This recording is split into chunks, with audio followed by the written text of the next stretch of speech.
About having this show about 25 years. They were huge in the 80s, they're going to be even bigger this time around. Let's have a look at them back in their prime.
There's some great memories there, aren't there? Will you please welcome Tony, Marty, Steve, Gary and John. It's Spandau Ballet!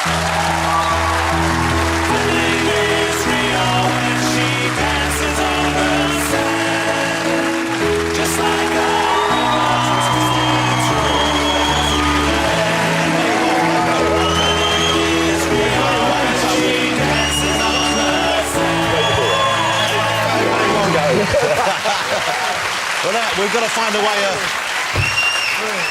How shall we do this? How do you want to sit? You want to just get comfy. Just get comfy. It's great to see you back together. It really is. I'm genuinely very, very excited about that. Thank you. I know what some of you do. I know you've been performing and you've been singing. I've seen you out at a few things.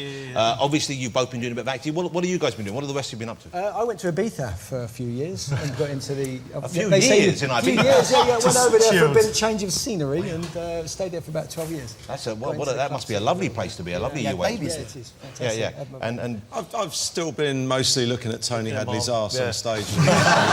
You've been touring with Tony, of course you have. I'm enjoying it now. It's my place in the world, looking at the back of Tony. Well, over the years, you must have seen it change shape quite drastically. Look, let's face it, we're all men of about the same age, and we're all looking pretty good for our age, if I say so myself. I think we are. I think Gary and Martin look remarkable. You've obviously have absolutely no fun whatsoever. Tony spread. There was a headline this week, Spandau Ballet, and it was you won it. And that was unkind, I thought. But I've seen you out at charity do's, and every time I do a charity do, and I don't know that many, but every time I go to one, you're there. You do so much charity work, and I've come to the conclusion it's just for the free food. Because he's always clearing his plate. You eat more chicken... I'm joking. Hey, OK, look... before we, we're going to have fun, and I love the fact you're here, and I heard the guys rehearse earlier on. It sounded fantastic. I think, and I'd seen you live years ago. It does sound like you're really just that much more comfortable playing now. I don't know whether it's because you've been away and you want it more, or... Well, I think, we haven't got sort of, worrying, is this record going to be a hit, and where's our position in the charts and all of that. So I think there's they are already hits. I think we were just so grateful to be back together again. It feels really comfortable. It really does. I mean, I couldn't have gone on tour unless we'd become friends again, and we have become friends, and it feels really good, and we're playing great, and... same old jokes. Same old jokes. No one finds fun. But here's the thing, obviously I'm thrilled you back together, but it was a pretty acrimonious split that you had when you guys split up, and there was a court case, and, and you were quoted as saying, never ever we get back together. I remember reading one quote where you said something like, many bands say that they'll get back together when hell freezes over. Even when hell freezes over, we will not get back together. It seemed about as definitive a position as you could occupy. It probably was, from my perspective at the time. I've got to say, I mean, Johnny Keeble has been absolutely fantastic as Henry Kissinger-type character. As a mediator. Yeah, and he's been brilliant. And it's taken some time, but, we said what we had to say, and you get older and you get wiser, and it's a very comfortable feeling. But it's a funny thing, isn't it? Because, all families have big arguments, and then you come back together. And when you do come back together, a lot of the time it's stronger. Let me ask you where it started for you. When did you first start performing? Because you were kind of knocking around post-punk in like 76, 77. But when did Spandau Ballet first appear? Well, we were sort of... without my brother, even, we started at school, but the makers we were before Spandau Ballet. I was carrying the equipment. I was the roadie. He was in a band called The Defects. Steve Dagger said, your brother, he's the best-looking bloke we know. Does he play? No, he doesn't. So but you must have heard that from your mother many times before, I'm sure. Right. So they must have been used to that kind of thing. Listen, don't listen to it. It was my mum who got me in the band. I hear it from my wife now. My mum said to Gary, if you're going, he's got to come. Well, you know, after him there. Go on, look after you know, the thing is, you mentioned a band, The Makers, and this show, I actually saw you live, or some of you live, as The Makers. Your stage gear, if I remember correctly, was bright green and brightly coloured Hawaii shirts, yeah. Power pop, really. tight-fitting white jeans, and you even ended on a song, and Christ knows why I remember this, that went pin-ups, 1 in a million, pin-ups, and you, for some reason, jumped off the stage, picked up a young woman, and ran out of the pub with her over your shoulder. He always does that, every gig. Yeah. She was never seen again. We assume he ate her. What?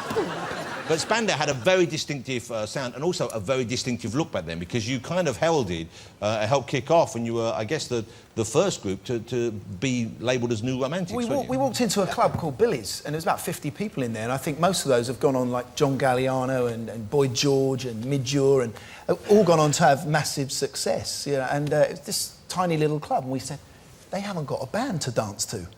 Quick, let's get a synthesizer. So there was a kind of a movement, but without a soundtrack. Yeah, and I think at that time, because MTV also started about a year later, and that's what really broke the British bands around the world, because then suddenly America and Europe were seeing what all these British groups look like. I want them. Yeah, and they had such a distinct and strange way of dressing. I mean, you know, in their haircuts and everything. It was very... Well, it was very... it seems like that now, but like in the 80s, it wasn't that strange. Martin, it was. It was. You can say that. You can say that out loud as much as you want. No one's going to believe you. Where did you get the clothes? Because you couldn't buy that stuff that you wore back then. Match. You went out and you didn't have any money back then, so you would get second-hand clothes or you get hand-me-downs, and you looked to cinema for inspiration. I mean, sometimes Martin would go out as Robin Hood, I would be Clint Eastwood. What were the weirdest outfits? What were the strangest or most memorable outfits you saw people turning up for those? Maybe Lou Barry was, you know, he'd light a candle and wait until it sort of melted over his face, and then when it dried, he'd go out. No, that's Philip Salon at HMS Belfast. Philip Salon was as weird as Philip Salon he turned just up had at light HMS Belfast. bulbs, covered in light bulbs, and plugged himself in. What's so weird is, looking back, is of course, you know, it was a unique period, and you were very much a unique band.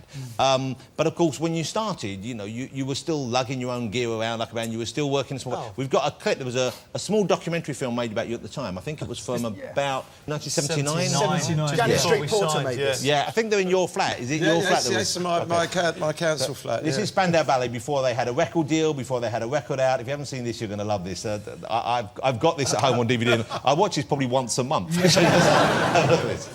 I mean, to drag something around the country or to drag it around all the little clubs is just boring. There's no fun in that. I mean, we just want to enjoy ourselves all the time.